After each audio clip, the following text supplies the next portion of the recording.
자, 오늘은 16차시 고등학교 수학상 점과 좌표의 좌표 평면 부분입니다. 네, 주제는 평면 좌표이고요. 네, 목차는 먼저 좌표 평면의 도입, 그다음 평면 좌표, 개념, 그리고 연습 문제 순으로 구성이 되어 있습니다. 네, 좌표 평면의 도입, 그리고 점프 문제를 좀 앞으로 빼놨어요.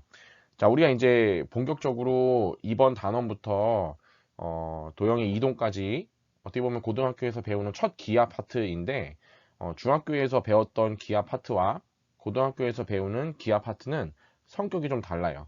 그래서 그거를 잠깐 먼저 얘기를 해보고 넘어가면 좋을 것 같아서 네, 표로 정리를 해봤는데 중학교에서 배웠던 기하는 순수하게 사실 도형에 보조선 긋거나 아니면 우리가 알고 있는 여러 가지 삼각형의 성질, 사각형의 성질, 닮음, 합동, 뭐 평행선의 성질, 여러 가지 성질들이 있잖아요. 그런 걸 이용해서 내가 보조선을 통해서 문제를 해결하는 그런 유형이었다면 이제 고등학교에서 다루는 기하는 순수하게 도형, 예를 들면 뭐 어떤 삼각형이 주어져 있고 뭐 요 이등분하는 요 중선의 길이를 구하래요. 중학교였다면 이제 어떻게든 뭐 다른 보조선을 그어서 뭐 피타고라스 정리를 이용한다거나 그런 식으로 x를 구했다면 고등학교 기하에서는 중학교에서 배웠던 이런 모든 기하 모양들을 다 좌표 평면으로 옮겨서 문제를 풀게 돼요. 자, 예를 들면 방금 여기 있던 삼각형을 이런 식으로 좌표로 옮겨서 각 꼭지점에 좌표의 이름을 부여해주고 그리고 뭐 구하고자 하는 뭐 요 x의 길이를 이 점과 점 사이의 거리를 이용한다든지 아니면 뭐 어떤 직선과 어떤 점 사이의 거리를 이용한다든지 아니면 뭐 요 직선의 방정식, 요 직선의 방정식, 요 직선의 방정식 뭐 세 개의 성질을 이용한다든지 뭐 다양한 방법들, 즉 어떤 도형을 좌표로 이동시켜서 그 좌표에 나오는 그 도형의 그 곡선, 선분을 함수로 표현을 해서 문제를 푼다는 거죠. 그래서 약간 성격이 좀 달라요. 오히려 고등학교 기하가 좀 더 익숙해지면 조금 더 쉽다고 해야 되나? 그럴 수밖에 없는 게 중학교 기하는 보조선이라는 걸 그어야 되잖아요. 근데 보조선이라는 거는 어떻게 보면 되게 어, 정해져 있다기보다는 좀 약간 수학적 센스, 뭐 직관 이런 거랑 좀 관련이 또 깊어서 아마 좀 더 어렵게 느껴졌을 수 있는데 오히려 고등학교 기하는 조금은 더 정직한 편이에요. 점과 점 사이의 거리, 주어져 있는 그 경계선의 함수식을 우리가 구해서 교점을 구한다든지 뭐 그런 식으로 문제를 풀기 때문에 조금 더 정직한 편이긴 하다. 자, 아무튼 고등학교 기하도 역시 좌표 평면으로 옮겨서 문제를 푸는 그런 기술들이 새로 생기기 때문에 그것과 관련된 기본적인 법칙들을 이해를 하고 있어야겠죠. 그 법칙이 바로 이번 시간에 배울 점과 점 사이의 거리, 다음 시간에 배울 뭐 내분점, 매분점, 그리고 그 다음 시간에 배울 직선의 방정식에 관한 성질, 그리고 뭐 도형의 이동, 뭐 원의 방정식 이런 것들이 있겠습니다. 자, 이러한 좌표 평면은 여러분 다 알다시피 데카르트라는 위대한 수학자이자 물리학자, 뭐 철학자인 그분이 데카르트라는 분이 이런 기하를 창시를 했어요. 그래서 이렇게 고등학교 기하처럼 좌표 평면에다가 도형을 이동해서 어떤 함수에 대한 성질을 이끌어서 문제를 푸는 이런 기하를 해석 기하라고 합니다. 해석 기하. 그리고 중학교 때 했던 거는 뭐 논증 기하라고 하기도 해요. 그래서 이러한 해석 기하의 창시자인 데카르트는 사실 몸이 너무 안 좋아서 어렸을 때 침대에 누워서 여러 가지 생각을 하는 경우가 많았다고 합니다. 그래서 어느 날 너무 유명한 일화죠. 파리 한 마리가 천장에 앉아 있는 걸 보고 파리의 위치를 표현하기 위한 방법을 이제 누워서 생각을 하게 되었었어요. 그래서 누워서 생각을 하다 보니 어, 좌표 평면, 지금의 좌표 평면처럼 가로 얼마, 세로 얼만큼 이동했을 때 유일하게 그 파리 위치가 결정이 되기 때문에 지금의 좌표 평면이라는 것을 단순한 그 파리가 천장에 앉은 그런 단순한 경험으로부터 어떻게 보면 값진 사실을 이제 알아내기도 하였죠. 그래서 이분 덕분에 오히려 함수라는 것을 다루기가 되게 간편해졌고 이게 아니었으면 함수를 다루기가 되게 어려웠을 거예요. 너무 추상적인 개념이고 우리가 좀 수식적으로 이렇게 다루기가 참 어려웠을 텐데 덕분에 y는 fx 형태로 나타낼 수 있게 되고 그러면서 우리 현대 수학이 많이 발전하게 되는 그런 계기를 만들어 주신 분입니다. 그래서 오늘의 점프 과제는요, 이렇게 단순하게 준비를 해봤는데 사소하고 우연한 기회. 데카르트가 누워서 천장을 바라봤는데 파리가 앉은 그런 사소하고 우연한 기회를 통해서 좌표 평면이라는 새로운 수학적 개념을 얻은 것처럼 여러분도 사소하고 우연한 기회를 통해서 어떤 중요한 것을 얻었던 경험이 있거나 아니면 또는 너무 가볍게 여긴 나머지 중요한 것을 놓쳤던 경험, 그런 경험이 있다면 첨부된 파일에다가 작성해서 제출해 주시면 됩니다. 네. 네, 처음 나오는 개념이 이제 거리라는 개념이에요. 거리. 자, 거리는 우리가 중학교 때도 좀 사실 다뤘죠. 그죠? 사실 거리라고 수학에서 거리라고 한다면 그냥 중고등 수학에서는 최단 거리를 얘기해요. 가장 짧은 거리. 그걸 그냥 거리라고 얘기하는데 그냥 수학에서 거리라고 한다는 것은 어떤 일련의 조건들을 만족을 하는 것만 거리라고 얘기를 해요. 그래서 꼭 최단 거리가 아니어도 돼요. 뭐 예를 들자면 여기가 집이고 여기가 학교예요. 집과 학교를 잇는 최단 거리는 이렇게 직선거리겠죠? 그런데 집과 학교에 꼭 이렇게 직선이 되는 길이 있는 건 아니잖아요. 거의 대부분 어떤 도로를 지나고 횡단보도를 건너고 육교를 건너고 해서 돌아서 학교에 오게 돼요. 즉 실제로 우리가 다루는 거리는 일상생활 속에서 거리는 사실 최단 거리보다도 이렇게 실제로 우리가 갈 수 있는 경로상의 거리를 얘기하는 경우들이 많죠. 네. 그래서 수학에서의 말하는 그 거리, 우리 중고등학교 수학에서 말하는 거리는 사실 되게 일부분, 거리의 일부분만 얘기하고 있다는 거. 사실 뭐 이산거리, 뭐 택시거리, 뭐 등등등 거리가 굉장히 종류가 되게 다양해요. 다양한데 우리는 그냥 최단 거리만 다루고 있다는 거. 그래서 최단 거리를 다루고 있는데 이제 그 중에서 좀 주의 깊게 볼 수 있는 거는 뭐냐면 어떤 지점과 지점, 즉 점과 점 사이의 거리를 얘기해 볼 수 있고 그다음 두 번째로는 점과 어떤 직선 사이의 거리 또는 선분 사이의 거리를 얘기할 수가 있겠죠. 그리고 세 번째로는 직선과 직선 사이의 거리도 얘기해 볼 수가 있을 거예요. 다만 이제 세 번째 나오는 직선과 직선 사이의 거리라는 거는 만약에 두 직선이 만나면 사실 의미가 없어요. 거리를 따지기가. 왜냐면 만나니까 거리가 없겠죠. 0이겠죠. 그죠? 그래서 보통 직선과 직선 사이 거리를 얘기할 때는 평행한 두 직선과 직선 사이 거리를 많이 얘기합니다.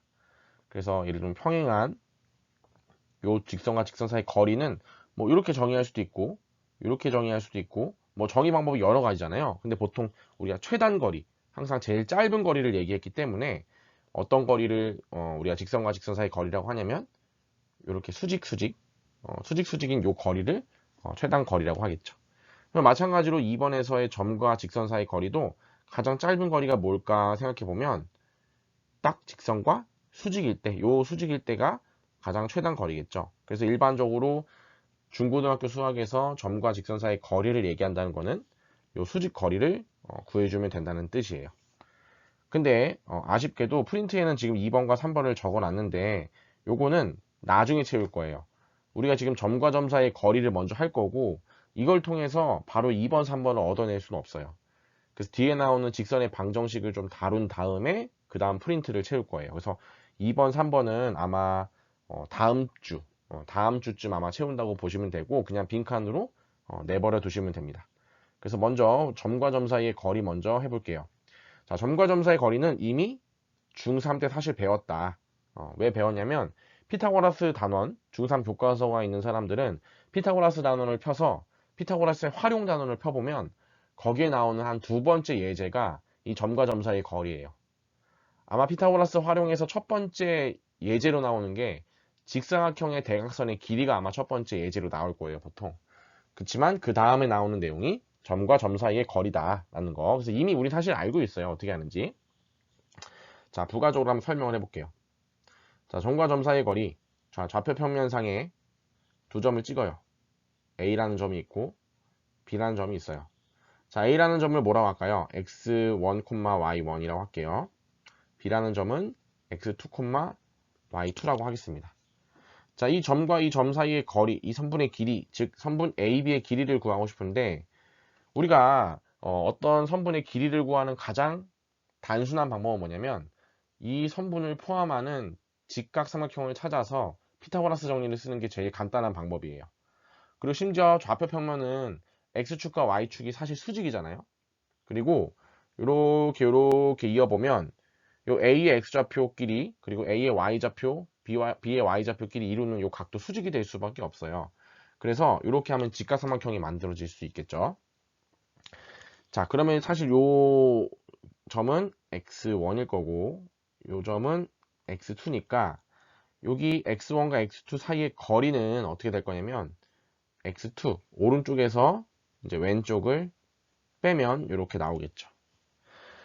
그리고 마찬가지로 A의 y좌표는 y1이고 B의 y좌표는 y2이기 때문에 요 높이의 길이는 y1에서 y2를 뺀 값이 되겠죠. 자, 그런데 그림에서 교과서 그림에서는 절대값을 썼는데 이 절대값을 쓴 이유는 뭐냐면 A, B의 위치가 항상 이렇게 A가 왼쪽에 있는 건 아니에요. A가 B보다 오른쪽에 있을 수도 있고 우리가 생각하지 못하는 그런 다양한 경우들이 있을 수 있기 때문에 그냥 그런 경우를 일반화시켜서 그냥 절대값을 이렇게 취해주면 항상 그 A와 B 사이에 요 가로의 길이, 높이의 길이가 되겠죠. 그래서 이렇게 표현을 한 거고, 자, 우리가 구하고자 하는 선분 AB의 길이는 요 점을 C라고 하면 선분 AB의 길이 제곱은 요 길이의 제곱 더하기 요 길이의 제곱이랑 똑같겠죠. 그래서 x2-x1의 절대값의 제곱에 그리고 y2-y1의 절대값의 제곱 이렇게 표현할 수가 있는데, 자, 절대값을 제곱한 거랑 그냥 제곱한 거랑은 항상 값이 같아요. 어차피 제곱을 하는 순간 이 부호가 사라지기 때문에 마이너스 부호가, 그래서 굳이 절대값을 써주지 않고 그냥 제곱을 하셔도 됩니다. 이렇게. 자, 그러면 따라서 선분 AB의 길이는 어떻게 되냐면 양의 제곱근이죠. AB는 항상 양수니까 x2-x1의 제곱, y2-y1의 제곱, 이렇게 선분의 길이를 표현할 수가 있어요.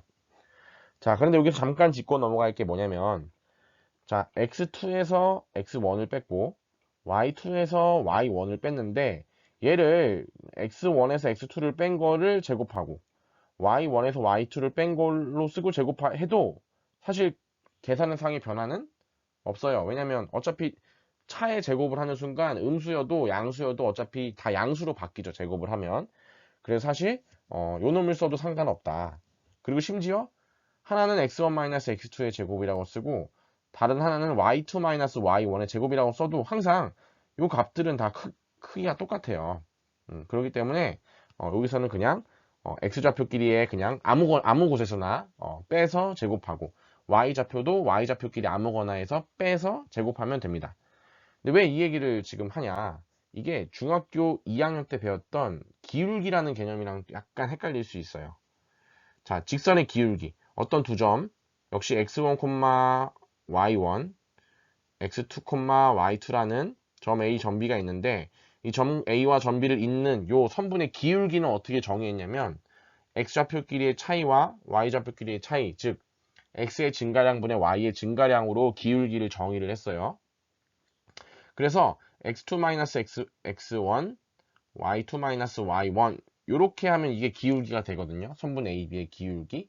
근데 여기서 중요한 거는 한쪽에서 만약에 B에서 B의 x좌표에서 A의 x좌표를 뺐다면 반드시 B의 y좌표에서 A의 y좌표를 빼줘야지만 올바른 기울기가 나왔어요. 즉 여기서는 이 첨자를 기울기를 풀 때는 이 첨자를 맞춰줘야 돼요. B에서 A를 뺐으면 X와 I도 다 B에서 A를 빼줘야 되고, 반대로 나는 X에서 A에서 B를 빼겠다 그러면 x1-x2분의 y1-y2 이렇게 구해야지만 그 올바른 기울기를 구할 수 있었는데, 선분의 길이는 어차피 제곱을 하기 때문에 아무 쪽에서나 여러분이 편한 쪽에서만 빼면 어차피 제곱할 거기 때문에 상관없다 라는 거를 유의하시면 될 것 같습니다. 자, 그래서 예제를 풀어보면 되게 간단해요. 예제가. 네, 한번 해볼게요. 점 A와 점 B 사이의 거리. 그래서 2에서 마이너스 6을 빼면 8이죠. 8을 제곱하고요. 9에서 9를 빼면 0이죠. 자, 따라서 답은 8이 되겠습니다. 자, 이번에는 마이너스 1에서 마이너스 4를 뺄게요. 그러면 3이죠. 3의 제곱. 그 다음에 7에서 3을 빼면 4의 제곱. 자, 3의 제곱, 4의 제곱 더해서 루트 취하면 5가 나오죠. 그 다음에 6에서 0을 빼면 6의 제곱, 1에서 마이너스 1을 빼면 3의 제곱. 자, 36 더하기 9니까 45. 45는 3루트 5인가요? 네, 이렇게 답이 나오겠죠. 자, 그 다음 이번에는 0에서 마이너스 8을 빼면 8의 제곱. 이번엔 2에서 0을 뺄까요? 그래도 2의 제곱. 그럼 64 더하기 4. 루트 68이네요. 68. 근데 68은 소인수분해가 이렇게 하면 2루트 17이 되겠습니다. 자, 2번. 점 ABC를 꼭지점으로 하는 삼각형 ABC는 무슨 삼각형인지 설명하래요.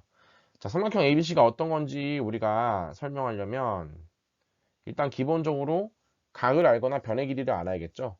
각을 지금 준 건 없으니까 변의 길이를 구해봅시다. 자, 선분 AB의 길이는 2에서 0을 빼면 2, 그놈을 제곱하고요. 4에서 1을 빼면 2, 그놈을 제곱하면 루트 8, 즉 2루트 2가 선분 AB의 길이가 될 거고요. 그리고 선분 AC의 길이를 한번 계산해 볼게요. 3에서 2를 빼면 1 제곱, 4에서 마이너스 1을 빼면 5의 제곱, 루트 26이죠. 그 다음에 이번엔 BC, 3에서 0을 빼면 3, 제곱하면 9, 2에서 마이너스 1을 빼면 3, 제곱하면 9, 그래서 루트 18이 될 거예요. 자, 그래서 이 삼각형이 뭔지를 얘도 한번 그냥 이렇게 써볼까요? 루트 8이었죠. 자, 무슨 삼각형인지 보이나요, 혹시? 지금 그림을 내가 대충 그려서 그런데 얘와 얘를 제곱해서 더하면 요놈의 제곱이 나오죠. 사실은 정확하게 그리면 이렇게 루트 8, 루트 18, 루트 26. 피타고라스 정리가 성립하잖아요. 그럼 8 더하기 18은 26이니까 각 B가 90도인 직각 삼각형이다. 이라는 것을 알 수가 있죠. 자, 이런 문제에서 가능한 답은 가장 일반적인 답이 이제 직각삼각형인 경우가 일반적인 답일 거고, 그 다음에 뭐 세 변의 길이가 같아서 정삼각형이 되는 경우, 또는 두 변의 길이가 같아서 이등변 삼각형이 되는 경우, 뭐 그런 경우들이 있을 수 있고, 그 다음에 굳이 뭐 이렇게도 할 수 있을 것 같아요. 만약에 큰 특징이 없는 삼각형이에요. 변의 길이끼리 뭐 두 개가 같거나 세 개가 같거나 아니면 피타고라스 정리가 성립하지 않아요. 그럴 때 우리가 얘기할 수 있는 답, 만약에 여기가 루트 8이었고 만약에 루트 18이었는데 여기가 루트 27이었던 거예요. 즉 제곱의 합이 더 빗변의 제곱이 더 커요. 그러면 이때는 둔각 삼각형이 되죠. 둔각. 우리 중3 때 배웠죠. 만약에 얘가 제곱 합했는데 얘가 더 크면 빗변의 길이 제곱이 더 크면 둔각이 됐고, 반대로 얘가 만약에 루트 25예요.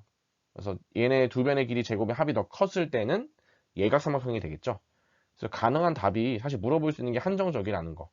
예각, 둔각, 직각, 그 다음에 정삼각형, 이등변 삼각형. 요 5개 정도만 물어볼 수 있을 것 같아요. 됐죠? 자, 두 점에서 같은 거리에 있고 y축 위에 있는 점 Q의 좌표를 구하라고 했는데, 자, y축 위에 있으니까 0,y라고 두면 되겠죠? 자, 얘 Q의 좌표고요. 자, A와 B 사이의 거리를 한번 구해볼게요. 그러면 4에서 0을 빼면 4 제곱, y에서 1 빼면 y-1의 제곱의 양의 제곱근 하면 이건 AQ의 길이가 될 거고요. 자, BQ의 길이는 얼마냐면 6에서 0 빼면 6 제곱, y에서 3 빼면 y-3의 제곱, 이렇게 하면 되겠죠. 그러면 요거 풀면 양변을 제곱합시다. 그럼 16 더하기 y제곱 마이너스 2y 플러스 1은 36 더하기 y제곱 마이너스 6y 더하기 9. 자, y제곱 없어지고요. 마이너스 6y 넘어와서 4y. 자, 16 넘어가면 20. 1 넘어가면 8. 더하면 28. 따라서 y는 7이 되겠습니다. 따라서 q의 좌표는 0,7이 되겠죠. 자, 이렇게 풀면 됩니다. 사실 이렇게도 풀 수 있을 것 같아요. 자, 어떻게 풀 수도 있냐면 나중에 직선의 방정식을 배우면 이렇게도 해결할 수 있을 것 같아요. 뭐 어려운 문제는 아니지만 이게 자 4,1 A가 4,1이고요. B가 6,3이에요. 자, B가 6,3이고 A가 4,1인데 같은 거리에 있으면서 Y축이 있으려면 어떤 점이 되냐면 A와 B를 이어서 A와 B의 중점을 이제 구해요. 뒤에 나오는 방법으로 이제 구할 거고 내분점, 외분점에서. 자, 요 중점을 지나면서 선분 AB의 수직인 수선을 그어보면 수직인 선 이게 Y축과 만나겠죠. 이 Y축과 만난 요 점이랑 이렇게 B와 A를 이어보면 같을 수밖에 없어요. 왜냐하면 요 수직 이등분선은 어떤 점을 찍어도 항상 A와 B 사이의 거리가 일정한 점이거든요. 항상 같은 점이거든요. 그래서 사실은 A와 B의 중점을 구해서 수직인 선분을 구한 다음에 Y축과 교점을 구하면 그 교점이 점추가 되기도 한다. 그렇게도 풀 수 있는데 이 문제는 뭐 그렇게까지 풀지 않아도 괜찮을 것 같아요. 네, 좌표 평면의 응용인데 자, 자주 등장하는 게 파푸스의 중선 정리와 삼각형의 외심이에요. 자, 파푸스의 중선 정리라는 건 뭐냐면 삼각형 ABC가 주어져 있을 때 BC의 중점을 M이라고 한다면 이렇게 선분 AM을 연결했을 때 선분 AB의 길이 제곱, 선분 AC 길이 제곱의 합은 뭐랑 같냐면 2배의 AM의 길이의 제곱 더하기 BM의 길이의 제곱 또는 CM의 길이의 제곱의 합과 같다라고 이제 하나 성질이 성립한다는 거예요. 자, 요거를 만약에 중학교 버전으로 정리에 대한 증명을 한다면 그렇게도 증명할 수 있거든요. 그렇게도 증명할 수 있는데 그럴 때는 사실 AB의 제곱, AC의 제곱, AM의 제곱, BM의 제곱의 길이를 내가 적당한 문자로 두고 표현을 해야 되는데 그때 아마 이렇게 보조선 그어서 피타고라스 정리 이용하면 여기는 뭐 스몰 a, 뭐 스몰 b, 여기 스몰 c, 여기 뭐 a 더하기 c. 그래서 이제 요 ab의 길이와 ac의 길이의 제곱의 합을 스몰 abc로 표현을 하고 am과 bm의 길이를 역시 스몰 abc로 표현하면 좌변혈변이 같다는 걸 보일 수가 있어요. 그렇게 해서 중학교에 했던 논증기하 식으로도 증명할 수 있고요. 근데 여기서 파푸스의 중선 정리가 나오는 취지는 뭐냐면 얘를 고등학교에서 배우는 해석기하 측면에서 증명을 해봐라 라는 거예요. 자, 해석기하는 얘를 어떻게 하냐면 좌표 평면으로 옮겨서 문제를 풀죠. 근데 좌표 평면을 옮길 때 아무렇게나 옮겨도 되는데 내가 만약에 Y축 그리고 여기 X축 이런 식으로 옮기면 비효율적인 거예요. 굉장히. 왜냐면 점 A, B, C가 다 우리가 문자를 모르는 문자를 여러 개를 잡아야 되기 때문에 효율적이지가 못하죠. 그래서 어떻게 하면 좀 증명이 간단하게 할 수 있을까 라는 걸 생각해 보면 요 M 있죠? 점 M이 지금 B와 C의 중점이기 때문에 저놈을 원점으로 잡으면 어떨까? 그럼 B와 C의 좌표를 표현할 때 좀 문자를 덜 쓰고 표현할 수 있다는 거죠. 그래서 여기 Y축, 여기 X축, 여기가 M이고요. 여기를 B, 여기를 C, 여기를 A라고 할게요. 이렇게 연결하면 되고 자, A를 스몰 a, b라고 하고 C를 C, 0이라고 할까요? 그럼 B는 마이너스 C, 0이 되겠죠. 여기는 똑같고 자, 그러면 벌써 끝났어요.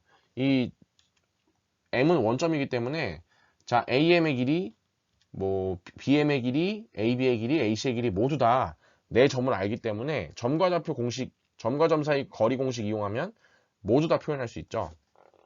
해볼게요. 자, 좌변. 선분 AB의 제곱, 선분 AC의 제곱의 합을 구하려 했는데 선분 AB의 제곱은 A 플러스 C의 제곱 그리고 B의 제곱 이렇게 될 거고요. 선분 AC의 제곱은 A 마이너스 C의 제곱 더하기 B의 제곱이 되겠죠. 자, A 마이너스 C의 제곱 더하기 B의 제곱. 자, 그리고 얘를 좀 정리를 해볼까요? 자, A제곱, A제곱 나오니까 2A제곱. B제곱, B제곱 있으니까 2B제곱. 그 다음에 2AC 마이너스 2AC 나오니까 없어지네요. C제곱, C제곱 나오니까 2C제곱. 이렇게 됩니다. 그죠? 자, 그 다음 이번엔 초록색으로 우변을 한번 전개해 볼게요. 자, AM의 길이는 M이 0,0이니까 참 편하죠. A제곱 더하기 B제곱이에요. 그리고 BM의 길이는 뭐냐면 그냥 C죠. C 그죠? C니까 C의 제곱이죠. 그놈을 2배 하랬으니까 2배 하면 어때요? 위랑 아래의 식의 값이 똑같죠? 네, 그래서 이렇게 성립한다는 걸 보일 수가 있어요. 그래서 왼쪽으로 푼 방법은 중학교 버전이고요. 오른쪽으로 푼 방법은 이제 고등학교 버전입니다. 중학교 버전은 뭔가 이렇게 보조선, 수직인 보조선을 이용해서 피타고라스 정리를 썼다라는 걸 이용했던 반면, 고등학교에서 배우는 해석기하식 방법은 보조선이 크게 필요 없지만, 어쨌든 내가 이 좌표를 좀 편하게 표현할 수 있는 그 중심이 되는 원점의 위치를 어떻게 잡냐에 따라서 계산 양이 좀 달라질 수가 있겠죠. 어쨌든 2가지 방식으로 증명이 가능합니다. 자, 요게 파푸스의 중성 정리고요. 실제로 그럼 얘를 언제 활용하냐라는 건데 사실 많이 활용이 되진 않아요. 많이 활용이 되진 않고 간혹 어쩌다가 한 번씩 등장하긴 하는데 활용도가 높진 않습니다. 그냥 해석기하는 이렇게 쓸 수 있다, 이렇게 증명할 수 있다는 거를 보여주기 위한 예제이지 이 증명 공식을 쓰는 경우는 많이 못 봤어요. 언제 사실 많이 봤냐면 우리가 사실 안 배운 거긴 하는데 쌍곡선이란 거 기하 파트에서 쌍곡선이란 거를 이제 배운다면 그때 얘를 가끔 써요. 이 파푸스의 중성 정리를 가끔 쓰는 그 형태의 문제들이 있는데 우리가 만나는 경우는 별로 없을 것 같아요. 네, 그래서 아무튼 이렇게 해석 기하를 사용할 수 있다는 걸 알고 계시면 될 것 같습니다. 자, 삼각형의 외심이 나왔는데 자, 여기 내용을 한번 지울게요. 네, 삼각형의 외심 한번 해볼게요. 자, 점 ABC가 좀 지저분하게 주어져 있기 때문에 그냥 좌표 평면을 정확하게 그리지 않고 이렇게 그냥 계략적으로 점만 이렇게 찍어 놓고 하셔도 상관없어요. 이렇게. 자, ABC의 외심을 구하라고 했는데 사실 외심이라는 거는 뭐냐면 작도할 때 세 변의 수직 이등분선의 교점이 외심이거든요. 수직 이등분선의 교점이 외심인데 그러면 점 A와 점 B의 중점을 지나면서 AB의 기울기의 수직인 선과 점 AC, 선분 AC를 중점으로 하면서 이 AC의 선분의 길이와 수직인 그 직선의 방정식 교점을 구해도 사실 외심의 좌표를 구할 수가 있는데 우리는 그 내용을 아직 배우지 않았기 때문에 이렇게 구하지 않고요. 외심의 성질로 문제를 풀어볼게요. 자, 점 P가 자, 이렇게 내부에 있다고 칩시다. 또는 외부에 있을 수도 있어요. 우리가 직각삼각형이 아니고 둔각삼각형인 경우에는 외심이 삼각형 밖에 있었죠. 뭐 그거는 뭐 크게 상관없을 것 같고 어쨌든 외심은 외접원의 중심 요 세 꼭지점을 지나는 원의 중심이 외심이기 때문에 요 꼭지점까지 거리가 항상 같아요. 그래서 고식을 이용하면 외심의 좌표를 구할 수가 있습니다. 그래서 핵심은 뭐냐면 AP 길이, BP 길이, CP 길이의 합이 똑같다는 것을 이용할 거고 보통 선분의 길이를 얘기하면 제곱근이 나오는 경우가 많기 때문에 제곱을 했을 때 같다 라는 식을 써주면 xy에 대한 식을 2개를 얻을 수가 있어요. 자, 먼저 AP의 길이의 제곱 얼마냐면 x제곱 더하기 y-5의 제곱이고요. 얘는 BP의 길이랑 똑같다고 했으니까 x-6의 제곱 더하기 y 플러스 3의 제곱이랑 같다라는 식을 얻을 수 있고 이번엔 BP와 CP가 같다는 걸 이용해 보면 x-6의 제곱 더하기 y 플러스 3의 제곱은 x-7의 제곱 더하기 y-4의 제곱 이렇게 식을 2개를 얻을 수가 있어요. 자, 이 두 식은 지금 x와 y에 대한 연립 2차 방정식으로 보이는데 결국에는 소거하면 연립 2차까지는 아니에요. 1차로 정리가 됩니다. 자, 그래서 정리를 한번 해볼게요. 자, 이 식을 정리해보면 x제곱, y제곱, x제곱, y제곱 다 없어져요. 그죠? 그럼 남는 게 마이너스 15y 더하기 25는 마이너스 12x 더하기 36 더하기 6y 더하기 9 이렇게 남고요. 자, 다 xy 우변으로 이항해서 정리해 볼게요. 자, 10y 넘어가면 16y가 될 거고요. 36 더하기 9 하면 얼마죠? 45인가요? 자, 45인데 25가 넘어오면서 플러스 20이 되죠. 자, 그러면 첫 번째 식 정리하면 정리한 거 여기다 써야겠다. 마이너스 자, 양변을 4로 나눕시다. 4로 나눠서 다 좌변으로 이항할게요. 그러면 4, 32니까 3x 마이너스 4y는 5 이렇게 쓸 수 있죠. 자, 두 번째 식 정리하면 역시 x제곱 y제곱 다 소거되고요. 마이너스 12x 더하기 36 더하기 6y 더하기 9는 마이너스 14x 더하기 49 마이너스 8y 더하기 16 이렇게 됩니다.